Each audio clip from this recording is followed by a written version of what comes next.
Shurima Cup is just around the corner, and we are seeing a bunch of pros and high elo players grinding out the solo queue ladder to try and get that last bit of practice in before the official tournament. Now, I did not know. Did my voice just crack? I did not know who I wanted to VOD review today. I was like, maybe I want to VOD review Soju. Maybe I want to VOD review Setsuko or fucking Robin songs. Like, who am I VOD reviewing today, right?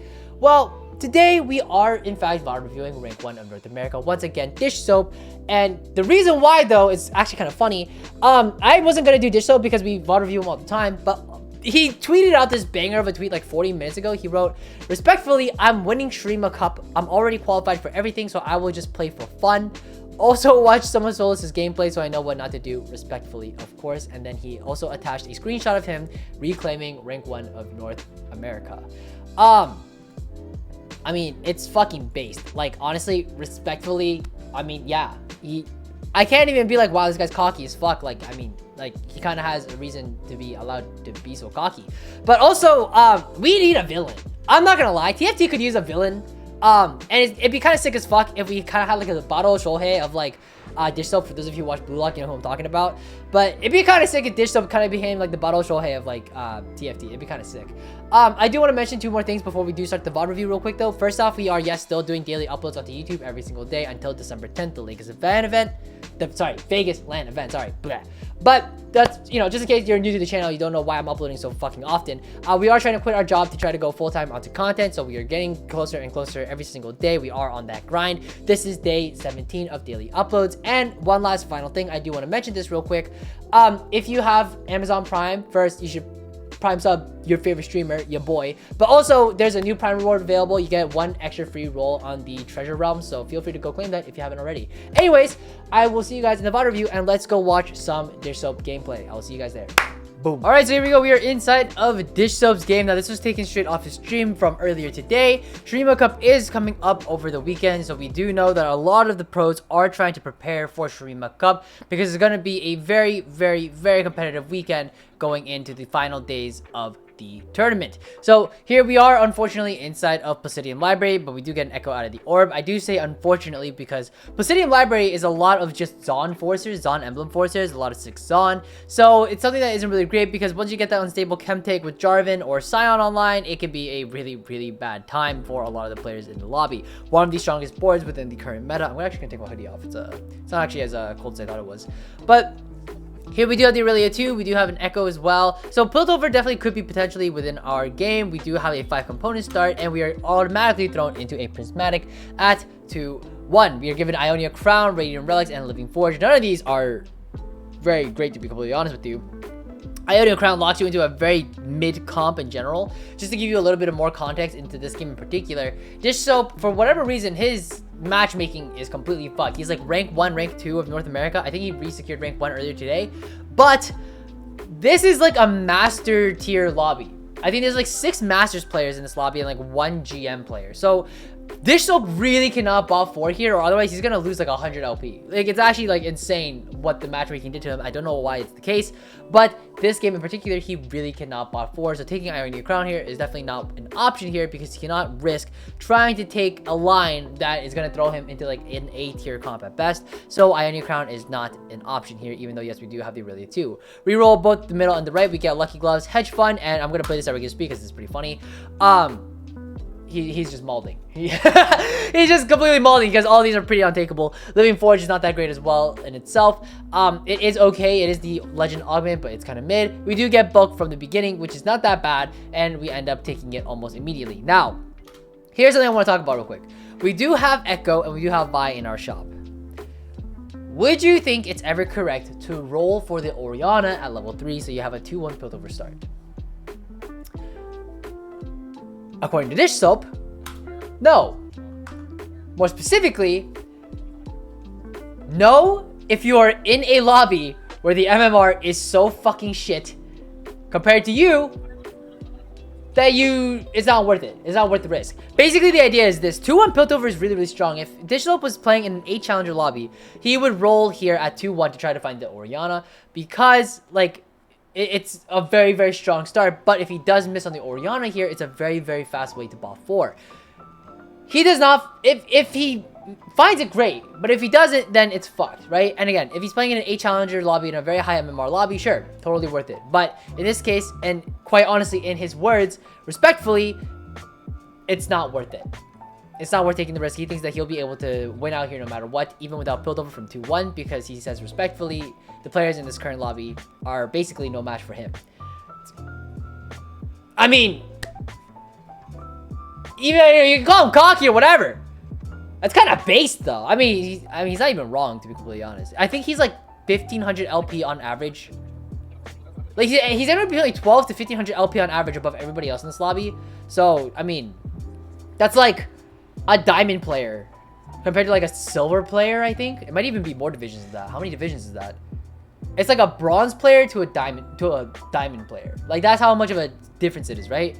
Like 400 per thing. Oh no, sorry, it's silver to diamond. I can't even fucking do math. But like that's insane. Like that's how much better he thinks he is than everybody else, right? And you have to keep in mind, the gap from silver to diamond is nowhere near as large as the gap from like diamond to like however much 1200 LP is above that, right? There's a huge disparity, even larger disparity in this gap range, even though they're both 1200 LP. So sorry, he's like he's kind of yapping because this was a really strong stage 2. Like a bunch of people with 2-star 3 costs are in the lobby, so he's just like yapping. He's just like, why the fuck is this like lobby so strong at stage 2, right? Anyways, sure, whatever. Anyways, so he does secure his 5 loss though. Fortunately enough, he does dodge the build over player, so he's able to secure a 5 loss. He did sell his whole board in order to make 40 here, and normally that isn't really a great strategy. But again, he's playing in a lobby where his skill is sort of on average a lot higher, significantly higher than everybody else, so he can kind of get away with doing these things that are sort of considered a little more greedy compared to other player. We do get a Ginsu slam off rip here. We do end up losing here, which is really great, securing the lose streak into 3-2. Small Forge, Pandora's Bench, Cybernetic Bulk. In general, if you have one Cybernetic augment, you might as well get all 3 of them being Cybernetic augments. You will get a lot of value out of them because you basically get infinite value spreading your components all across the board. Now, ideally though, the Cybernetics should be different than each other. Getting bulk and bulk isn't exactly that great. It's slightly inefficient. You do want stats that work off of each other. For example, getting Cybernetic Bulk and then Cybernetic Leech, for example, is really great because you get the Omni Vamp and the Bulk together, so you get a lot of value out of, you know, a lot of mixed stats, if you will, is usually what you're looking for. It isn't what we hit here. We get Healing Orbs and Misconnections. I mean, these are pretty untakeable, to be completely honest here, especially at the Silver tier. So Cybernetic Bulk is sort of the only option here, and that's what we take. Level to 6 here. And this sub sells the Renekton and is sort of sitting on kind of an interestingly odd board, but actually slams double Ginsus here and is sort of starting to, you know, spread his components a little bit. Double Ginsus is a very interesting take. I have talked about double Ginsus in the past across previous meta analysis. I've been a huge advocate for it. Double Ginsus is sort of one of those item combinations you don't see very often. It's sort of like, it almost feels like you had Pandora's box and you force yourself into it. But double Ginsus can be really great on really specifically Aphelios as well as Zeri, because they both really love a lot of attack speed and the stacking is exponential with one another, so it can be really great. Obviously, it isn't like BIS, I would say. I think it's sort of agreed upon that BIS, for example, like Aphelios is Ginsu's, Deathblade, and GS. That's just because when you have so much attack speed, we don't have enough damage to back it up, it can not feel very good. I know in the stats, if you do look at it, the double Ginsu does do very well. I still don't have exactly like a clear-cut reason as to why that is the case, but nonetheless, double Ginsu, and actually we do get an Aphelios off the carousel, is still really strong. We use the Platinum Library, the Scroll of Knowledge on 3-5 in order to get another Bastion Crest, and now we are playing 2 Bastions with 2 Targon with the Soraka that decided to come back, and 2 Deadeye. Now, this board is a board that I had actually talked about in the meta analysis that I had posted yesterday. He's going for the 4 Bastion, 6 Bastion board. If you don't know what it is, you play Aphelios backline with 2 Deadeye, and everything else is basically a Bastion. The idea is that the fight will last so long that no matter what happens, the fight will just end up into OT. And yes, even though Aphelios has no damage sources, no Deathblades, no GS, no nothing, it's okay, because with the so much ramped up attack speed and OT doing so much damage, he's just gonna be able to clean up the whole board, and then the fight is over and you will win. This is a board that Shunji, who is the set 7 world champion, really likes to run. He usually plays around the 4 Bastion line, but if he finds an emblem or 2, he will play 6 Bastion instead, and the win rate just fucking skyrockets. One of the key components, though, I will say for this board is actually finding a Heimerdinger. It's actually kind of high roll that he found a Heimerdinger on 7 here. He did not find the Aphelios 2, which is kind of unfortunate here.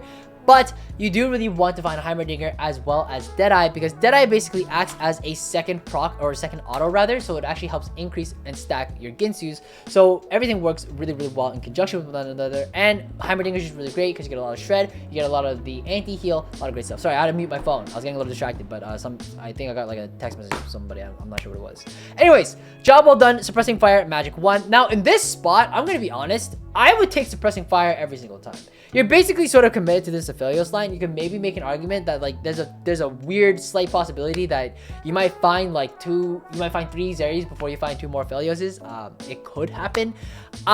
It's a weird argument to make though, to be honest. It's very unlikely. Suppressing Fire definitely is takeable from the spot. There are a bunch of other Aphelios players in this lobby as well, but I think Suppressing Fire in general, it's I believe based off the stats that were scraped together, people found that Suppressing Fire was actually kind of good. I still don't think it's that great of an augment, to be completely honest here. This sub actually rolls over it, finds Pandora's items as well, and there's actually a really interesting interaction here. He takes Parting Gifts here. Now I want to read Parting Gifts and what it does here first, because if you're like me, you probably have no idea what this augment does, / you've never taken it, right? Parting Gifts, the big thing that everyone remembers is that when a unit dies, they pass a temporary copy of one of their items to their nearest ally with open slots. That is something that everybody remembers. Like, oh, Parting Gifts with like ZZ rods, like really, really good, right? Or whatever, right? The part that people forget, and actually I completely forgot about this interaction within the augment, is that it also shields them for 40% of their maximum health, which is a really important interaction to remember in this specific spot, because we both have Cybernetic Bulk 3. We have Cybernetic Bulk 4, really. It's like a extra, it's like a prismatic cybernetic, right? Plus Parting Gifts, right? So we have like shitload of HP on our board at the moment, and then on top of that, we have Parting Gifts, which is going to shield us with a little bit of bonus shielding coming from Targon. So that is something to definitely keep in mind here. It's a really, really unique interaction here, which works really, really well with Dish Soap's current board. The shielding is just absolutely insane. It's really, really great stuff. It's a really niche and interesting way to use Parting Gifts, and I think it's a really cool interaction. It just really showcases that, like, yeah, he's rank 1 for a reason. Like, he knows like every little in and out and, like, you know, different mechanic and interaction that could possibly exist. Again, I don't really know why he rolled Suppressing Fire in the first place, to be honest. I still think it's a really good takeable thing from this spot, but I mean, let me know what you think, because I would love to hear your opinion on it. But anyways, here we are with the Aphelios pair. We are still donkey rolling until we find that Aphelios 2. In general, when it comes to playing around Aphelios, when it comes to playing around Zeri Urgot, you're basically rolling on 7. I complain about this a lot on my stream. If you come by, you know what I'm talking about, but you're basically donkey rolling on 7 until you find Aphelios 2, and even ideally Urgot 2 if you're trying to play into Urgot as well. The reason being is that the cost that it takes to go all the way up to level 8 is ridiculous. It's way too high. So you're sort of, if you want to play Aphelios, Zeri, or Urgot, or one of these 4 cost carries, you really do want to be trying to donkey roll on 7 until you find it. You might hear Soju complain about that a lot as well, but donkey rolling on 7, find your 2-star 4 cost, upgrade your board on 7, and then go to level 8. That's why when you find your 2-star 4 cost pretty early on at level 7, it's basically considered a high roll in most scenarios, because that is something that shouldn't take, it should take a long time. And the fact that it doesn't, especially in this scenario where he's able to naturally, especially in a lobby where it's kind of contested for Aphelios, it's really, really nice. So here, as we can see, we are actually maintaining our 5 win streak here, and we can finally save up and try to go level 8. We do scout the lobby. We do see a bunch of pretty decently strong boards. We do have the guy with the Placidium, with the, like we talked about before, with the Jarvan, suicide bombing, as well as just a bunch of other really strong boards as well. We do see that Aphelios, this is also really interesting here. I know Dish Soap is probably just looking for a damage item of any type here, but he actually doesn't get dropped one. So the only thing that he can do at this spot is either slam the Hodge or slam the QSS. And in this spot, he slams the QSS over the Hodge, which I thought was kind of interesting as well. He doesn't have any healing on his board for his Aphelios.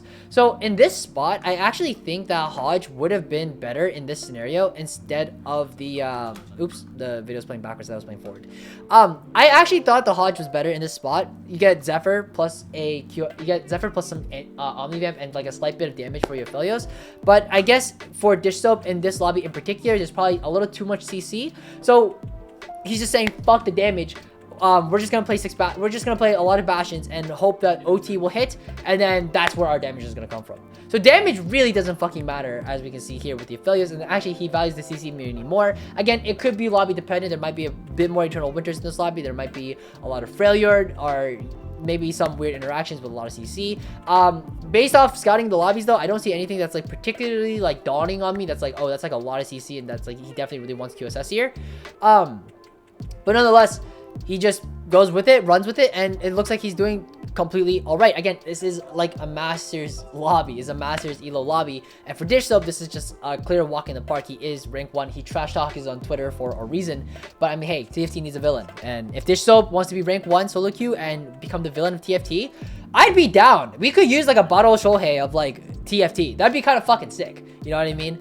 I might start, you know, that might be the thumbnail for this video. I mean, that'd be kind of sick. But anyways, he is able to streak all the way up until 5-5 now. And again, don't sleep on this 4 Bastion board. Really, really strong board. Very solid stuff and really easy to donkey roll on 7-4. He's able to find a lot of great stuff here. He does roll over the Aatrox, which I found kind of interesting. Again, he doesn't have any Omni-Man for his Aphelios, and like just a little bit of bad fight RNG, and he's not able to get any healing on his Aphelios. It would be pretty unfortunate if his Aphelios just kind of dies, maybe from like a weird Deadeye proc or whatever, and then he's just not able to win out, just due to the lack of Omni-Van. But again, seems to be fine. I guess is also another rationale as to like why you wouldn't want the Omni-Vamp, or rather you'd prefer the QSS over it. It's just because you have Cybernetic bulk 4, so maybe you just have so much base HP that it just doesn't matter, and like you can kind of get away with just not having Omni-Vamp. Maybe it's a little less inefficient rather than just slamming this QSS. Again, I don't really know. Me and my fucking dumb brain maybe just overvalues Hodge as well. I'm not really sure, but nonetheless, here we are, top 4, just as always. I mean, did you expect any less out of the GOAT? Like, come on, man. Like, he's doing a fantastic job. Entire board is upgraded, and he's just going to try to go 9 from this spot. Maybe try to find some other units as well. I mean, it's really unlikely that this game lasts as long as it... Yeah, so I think he sort of comes to the conclusion that the game is not going to last very long, so he's just not going to try to go 9. He's just going to donkey roll, look for any other upgrades he could potentially throw into his board. Senna is a huge upgrade, especially with the Shojin from the Anvil, because it's just ramping up attacks before our Aphelios, which is even great, and a little bit of extra shielding, which goes a long way for all of our Bastions. Here we do get another, we get another win as well, and now it is a top 2 secured. I mean, like, again, like, who's surprised? Anyways, Bastion onto the Urgot as well, switching out the Ashe Deadeye. Again, really, really important to have in this comp. And overall, very well played game. I think Shunji as well, what happened to the Urgot? Holy shit, wait, can we just rewind that back real quick? Holy fuck, what the hell happened here? Urgot just like dashes in, boom, dead from the Ario cast, I see. So, I know Shunji as well, if you are trying to run this 4 Bastion comp, I know Shunji, the rank 1, set 7 world champion, he also really likes putting this Bastion crest onto Urgot, just because Urgot can be very, very tanky and can use tank stats very, very well. But I mean, at the end of the day, this looks like that it's just not going to be a first for Dish Soap. It's pretty hard to win out this lobby. I wouldn't be surprised if he just FFs in the spot, but I guess for him, every little bit of LP matters. So, I mean, I think he's just going to see it out till the end, but again, he's playing into a Karma 3 with Invoker Ari with like Gigabyss. I don't see this going in his favor.